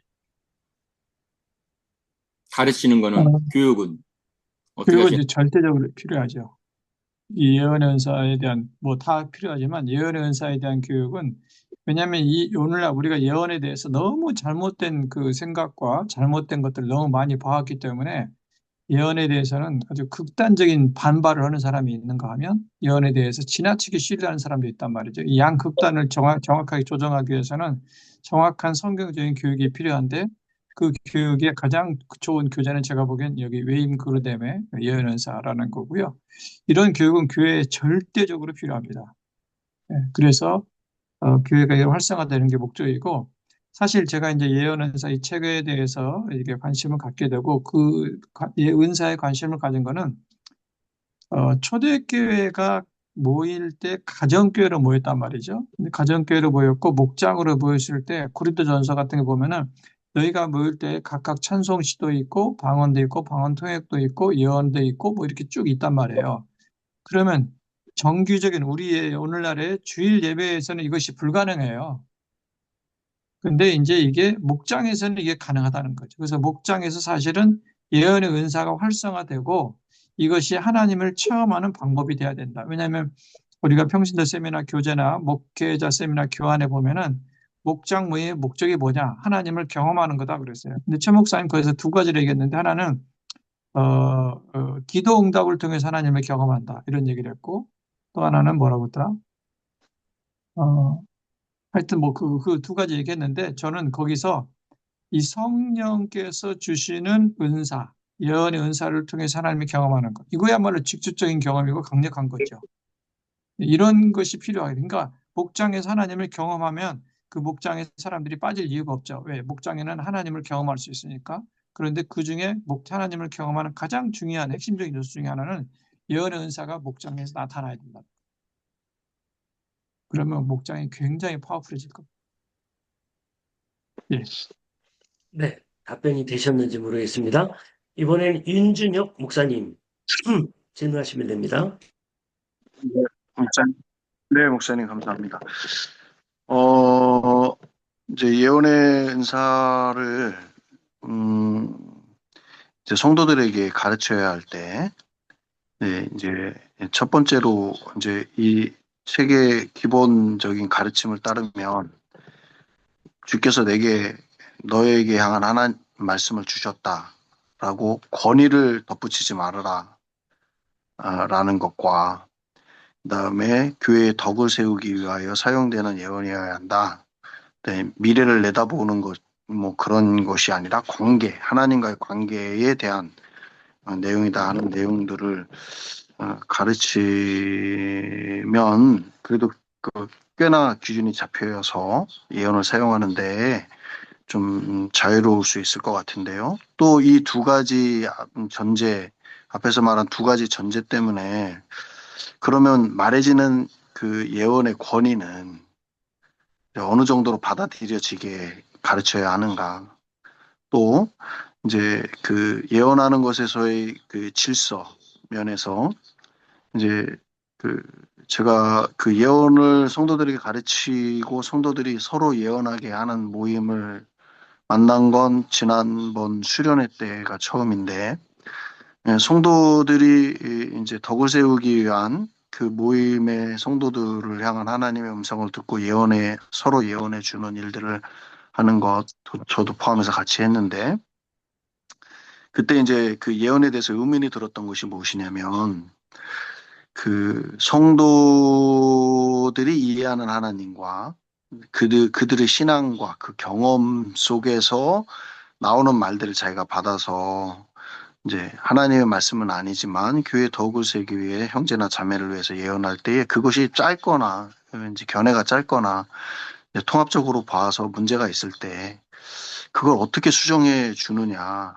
또는 이제 제가 이제 목회자가 부재한 자리에서 그 예언이 진행되었는데 그 예언들을 가지고 이제 교회 덕이 세워지는 중에라도 왈가왈부해질 가능성이 있는데 그런 것들은 어떻게 조절해 가야 하는지 그런 것들 그럼 이 예언이 너의 예언이 너무 좀 짧았다 뭐 그럴 때 이 방향을 다시 잡아야 한다 뭐 이렇게 가르쳐 줘야 되는지 그에 대한 좀 의문이 있습니다. 이게 그 그러니까 일반적으로 교회들이 은사 사역을 하고 문제가 되는 이유는 뭐냐면 그 교회 담임 목사님이 은사가 안 열린 경우가 그래요. 그 담임 목사님은 안 열렸는데 어디 가서 은사를 받았다고 하고 또 이제 뭐 방언하고 통역하고 예언하고 이런 걸 하거나 그러면은 이제 교인들이 그거에 대해서 이제 혼란에 빠지는 거거든요. 근데 담임 목사님 은사가 열려 있고 예언에 대해서 예를 들어서 정확하게 가르쳐주고 그 가르마를 타주고 질서를 잡아주면 대개의 성도들은 그 질서 안에 다 들어와서 하기 때문에 문제가 별로 안 생깁니다. 그래서 담임 목사님이 이거에 대해서 분명하게 가르쳐 줄 필요가 있고요. 가르치기 전에는 이 사역을 오픈하지 않는 게 좋을 것 같고요. 일단 가르치고 소수의 사람들을 훈련시켜서 해보고 검증해보고 그리고 혹시 부작용이 없는지 문제가 없는지 확인해 본 다음에 또 부작용이 있거나 문제가 있으면 그것을 다시 바로잡아주고 이런 작업들을 조금은 해야 될 거예요. 그런 다음에 그다음 이걸 이것이 이제 정상적으로 문제가 없기 잘 받아들여지기 시작하면 이거를 이제 공개적으로 교회에서 하는 게 좋을 것 같고요. 그렇게 하면 교회에서는 문제가 생기지 않습니다. 그리고 이제 이 웨인 그런데 얘기했지만 이제 우리 목사님들이나 이제 신학자들이 제일 고민하는 게 예언의 은사에 대한 불편한 것이 뭐냐면 예언이 성경의 권위와 같다고 생각하거나 예언이 가르침보다 위에 있다고 생각하는 것 때문에 이걸 싫어하는 거 아닙니까? 그래서 성경의 권위와 밑에 있고 가르침보다 밑에 있다.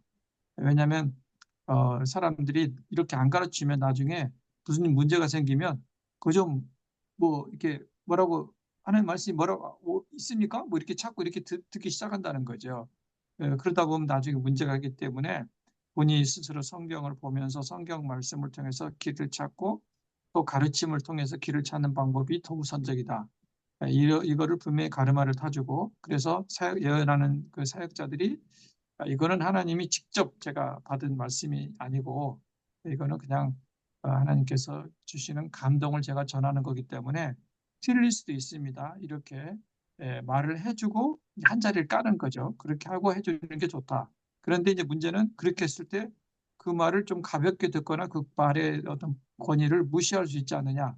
근데 웨인 그루드는 그 책에 보면 마지막에 뭐라고 했냐면 그렇게 하더라도 이것을 받아들이는 사람이 자기 형편과 상황에 딱 맞는 것이기 경우에는 그렇게 말했지만 그럼에도 불구하고 진솔하게 받아들일 수 있기 때문에 그것은 전혀 약화되지 않는다 이렇게 말했거든요.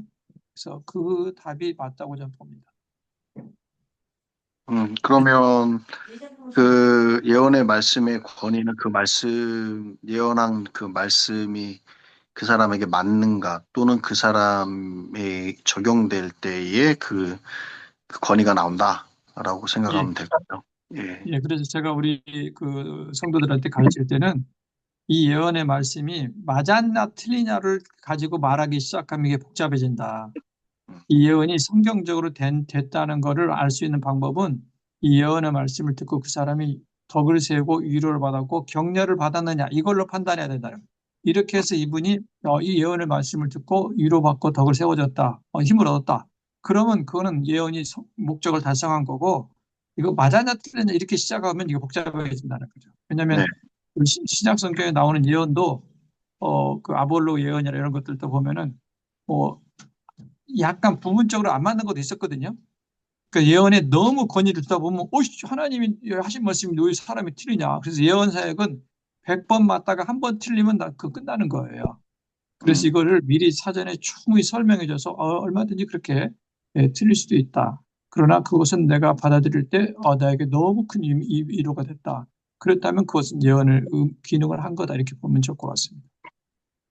그런 면에서 목회자가 늘 기도하며 성도를 향한 마음이 생길 때마다 그 예언의 말씀으로 전달해 주는 것이 맞을까요? 아주 좋죠. 음, 그 아까 어떤 분이 그 발표할 때 그 얘기 하셨는데 헌신의 시간에 헌신 기도할 때 사람들이 헌신 카드에 기도를 썼잖아요.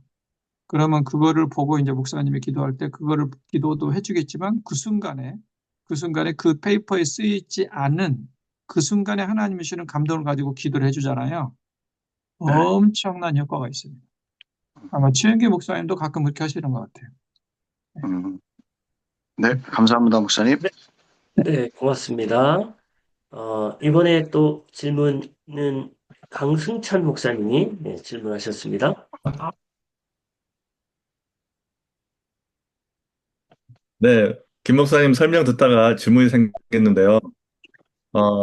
결국 예언의 은사는 이제 목회자들이 가지고 있는 가장 큰 고민인 것 같아요. 왜냐하면 설교를 하는 목사이기 때문에 예언의 은사가 교회에서 아까 말씀하신 것처럼 덕을 세우고 위로하고 이렇게 잘 가야 되는데 사실 저희는 이민교회다 보니까 이게 쉽지가 않거든요.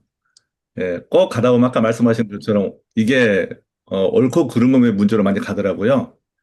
근데 제가 전주 기쁨 주교회 가서 봤을 때 목사님께서도 그때 위로기도 하는데 목사님 앞에 가셔가지고 평신도 앞에서 위로기도 받으셨잖아요. 예, 그런 용기가 어디에서 온지도 알고 싶고 그다음에 예, 그리고 이제 그렇게 평신도들이 목사님을 기도하고 나서 목사님을 평가하거나 그런 것은 없는지 예, 그걸 그렇게 평가하지 않도록 목사님 어떻게 훈련을 시키셨는지 이거 좀 궁금합니다. 일단은 이제 전체적인 말씀을 드리면 예언 사역자들은 마음의 상처가 일단은 뭐 없을 수는 없지만 치유가 돼야 돼요. 왜냐하면 사람의 말은 자기 성향과 기질대로 나가거든요. 그러니까 아무리 우리가 훈련해도 이 상처가 있는 사람들은 말이 세고 싸납게 나갈 수밖에 없어요. 그래서 예언 사역자들은 먼저 반드시 내적 치유를 먼저 하고 그 사역을 기본으로 까는 게 중요합니다. 그렇게 하고 그렇게 내적 치유가 안 되거나 상처가 여전히 존재하는 사람들한테는 제가 예언 사역을 맡기질 않죠. 왜냐하면 상처는 상처를 낳고 상처는 상처를 주기 때문에. 예, 그렇게 하고 두 번째는 이제 질문하신 건데 처음에 제가 이제 우리 성도들이 위로기도 사역을 할 때 제가 사역을 안 나간 거는 만약에 제가 사역자로 앞에 서면 저한테 다 기도를 받으러 올 거 아니에요. 더 많이 오겠죠. 그래서 저는 아예 그때는 안 서버려요. 안 서버리는데 그렇게 하니까 이제 성도들한테 가고 두 번째는 어, 어, 이런 사역자들한테 가서 제가 이제 기도를 받는 거는 일단 제가 딱 쓰면 사람들이 어이 목사님 왜 그러세요? 굉장히 부담스러워요. 왜냐면 제가 다 가르쳐 줬으니까 가르쳤는데 그냥 해. 그런데 저는 뭐라고 말을 하는지 그게 좀 궁금하거든요. 예. 물론 제가 이제 기도하면서 뭐 받을 수도 있지만 그 사람들을 통해 주시는 말씀이 어떤 건지 궁금하고 그 다음에 저는 그분들을 통해 하나님이 주시는 그 말씀에 대해서 얼마든지 하나님 이렇게 일하시겠다고 인정하고 있기 때문에 그냥 기꺼이 그냥 주저없이 나가거든요. 여러 번 나갔어요. 근데 그때 그리고 항상 녹음하고 제가 그 다음에 이제 각 한 번씩 들어보고 그러면서 이게 굉장히 큰 힘이 되는지 아닌지 이것도 좀 확인해보고 그러거든요. 그런 면에서 그리고 이제 제가 그렇게 하니까 성도들도 쭈삣쭈삣 했던 사람들도 목사님도 봤는데 뭐 그러면서 이제 다 순종하게 되고 그런 차원에서 제가 자주 하는 것 같습니다. 네, 감사합니다. 네, 고맙습니다. 자, 또 질문이 있으실까요? 네, 문동원 목사님. 네. 네, 네. 제가 아까 좀 궁금한 게 있는데 그, 그 예언을 이제 목장에서 이제 실행을 할 때 목장의 목자가 누구누구 형제님 좀 예언기도 해줄 테니까 잠깐 볼까요? 하면서 1대1로 따로 불러서 해주는지, 두 번째는 목장의 한 분이 문제가 있거나 아니면은 뭐 또 그러면은 그 한 분을 두고 이제 목장의 목원들이 돌아가면서 예언을 해주는지, 예, 아니면 이렇게 목장의 목자가 모임을 이제 주관하는 가운데서 갑자기 한 분에 대해서 예언을 한번 해보겠습니다 하면서 목장의 목자가 그 한 분을 이제 타겟으로 예언을 해주는지, 여러 가지 어, 이제 알트가 생기는데, 그 이제 김명주 목자님께서는 어떻게 지도를 하고 계신지 궁금해서 질문을 드립니다.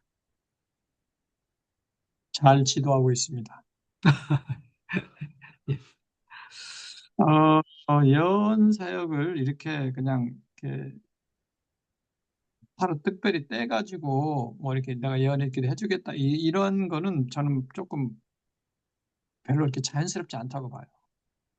우리는 어떻게 하냐면 목장 나눔할 때 이제 그 1학기 때 성령의 시발점 얘기를 들었을 거예요. 근데 성령의 시발점이 나타났을 때 예를 들어서 어떤 사람이 뭐 심각한 얘기를 했다 그러면 진행을 멈추고 목자가 다 같이 나와서 이 시간 이분을 위해서 기도해 주십시다 뭐 이렇게 하잖아요. 기도를 하고 기도가 끝날 때쯤 그때 자연스럽게 목자가 혹시 이분을 위해서 기도하는 중에 하나님께서 이분에게 주시는 어떤 메시지나 감동이 있으신 분은 잠깐 말해 주시면 좋겠습니다. 이렇게 얘기를 합니다. 그러면 그 목원들이나 목자, 목녀를 포함해서 거기 기도하다가 감동 있는 사람들이 얘기를 해주겠죠. 이것을 우리가 예언 기도라는 표현은 안 해요. 그렇지만 그냥 기도 끝에 하는 것처럼 이렇게 생각되지만 사실은 그게 위로 기도이며 예언 기도죠. 그래서 그때 해줍니다. 그러면 기도를 전체가 해줬고 기도 끝에 어떤 사람이 받은 감동을 전할 때는 이게 감동이 훨씬 더 파워가 세고 이게 더 효과적이에요. 그렇게 사역을 해야지 목장 끝나고 1대1 남아가지고 예언기도 해주겠다. 이렇게 한다. 이런 거는 전혀 효과적이지 않습니다. 그건 오히려 이상한 거죠. 그리고 공동체가 다 함께 듣고 있는 데서 예언 사역을 하는 것이 가장 효과적이에요. 예. 감사합니다. 네, 감사합니다. 이번에는 네, 이경희 사모님이 질문 있으시네요. 네. 아까 목사님 말씀하실 때 담임 목사가 먼저 은사가 열린 이후에 성도들에게 가르치고 이 사역을 하면 좋다고 말씀하셨는데, 어, 사모가 먼저 열리거나 아니면 목장에서도 목자가 아닌 목녀가 은사가 열리거나 이랬을 때는 어떻게 해야 하는 게 좋을까요?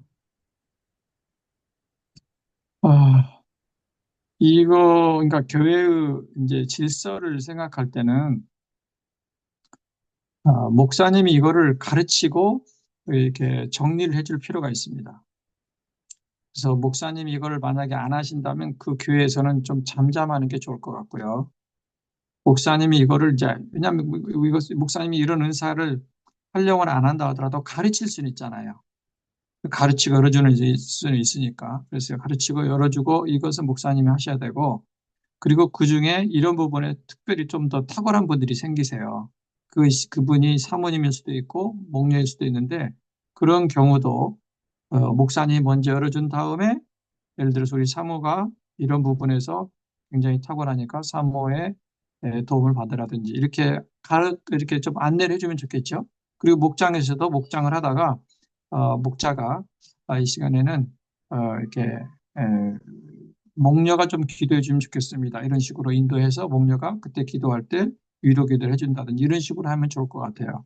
그래서 항상 이 질서를 따라서 하는 것이 가장 좋습니다. 네. 하나 더 질문 드릴게요. 그러면 담임 목사가 이렇게 은사가 열려야 되는데, 어떻게 은사가 열릴까요? 열면 되죠. 그 담임 목사는 그러니까 우리가 이 성경에서 나오는 은사가 드러나는 은사는 방언, 통역, 예언 세 개밖에 없어요. 나머지는 뭐 섬기는 은사, 뭐 이런 거거든요. 근데 그러니까 목사님들이 세 개만 알면 돼요. 근데 방언에 대해서는 목사님들이 거의 뭐 문제가 없이 알게 되고, 그 방언하면은 방언 통역에 대해서는 이것도 어렵지 않아요. 통역이 그 예언의 은사하고 연결되거든요. 그러니까 통역이 되면 예언의 은사가 연결되는 거기 때문에 이 통역을 할 수 있으면 좋고, 만약에 통역을 못 한다 그러면은 가르치면 돼요. 가르치는 거. 통역이란 게 뭐고, 예언이란 게 뭐고, 예언의 은사는 뭐다. 이거를 목사님이 가르쳐서 가르마만 타주고, 실제 사역은 그 가르침을 받은 사람들 중에 좀 탁월한 분들이 하시면 되죠. 그러니까 이거를 열어주는 거는 그건 목사님이 그건 해야 된다는 거죠. 가르치는 거는.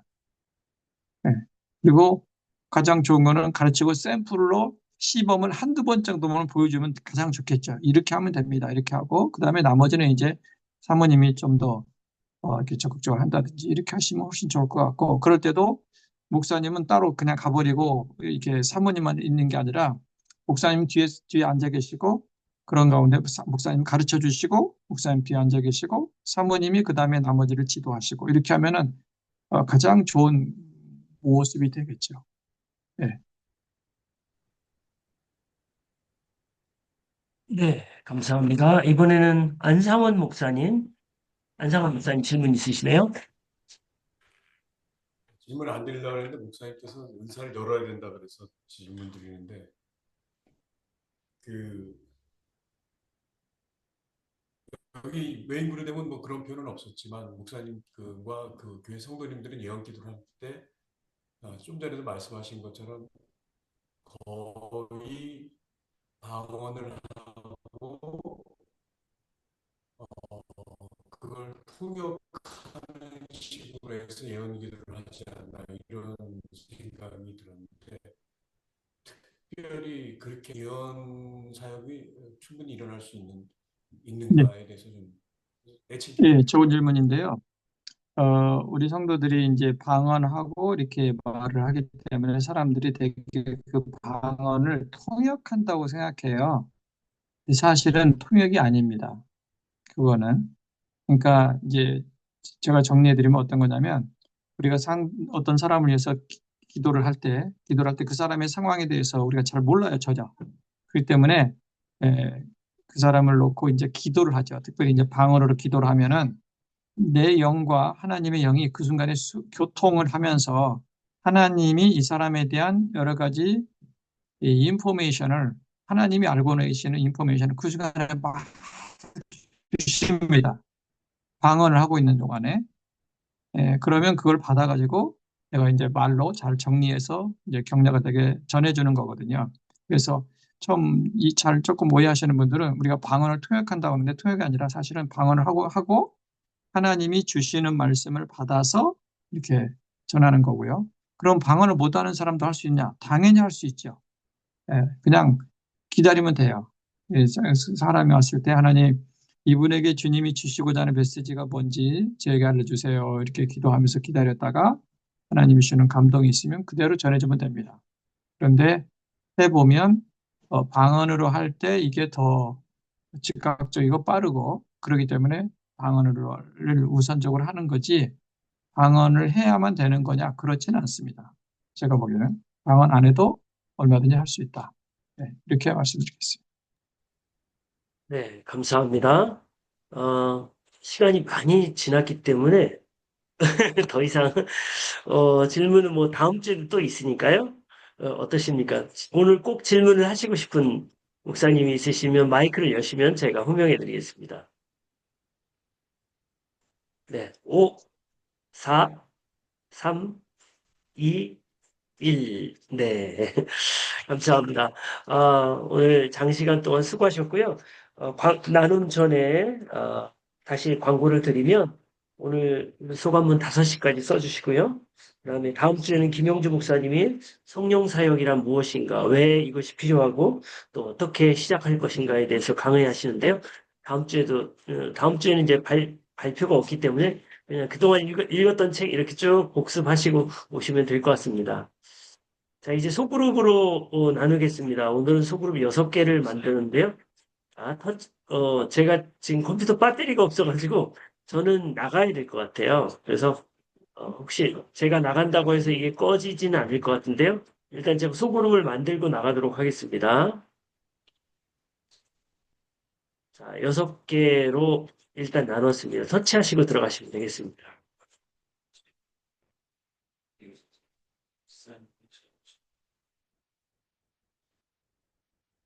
네, 수고하셨습니다. 네, 터치하시고 들어가시면 되겠습니다. 최강원 목사님, 네, 박상훈 목사님도 터치하시고 들어가시면 됩니다. 목사님 고생하셨어요.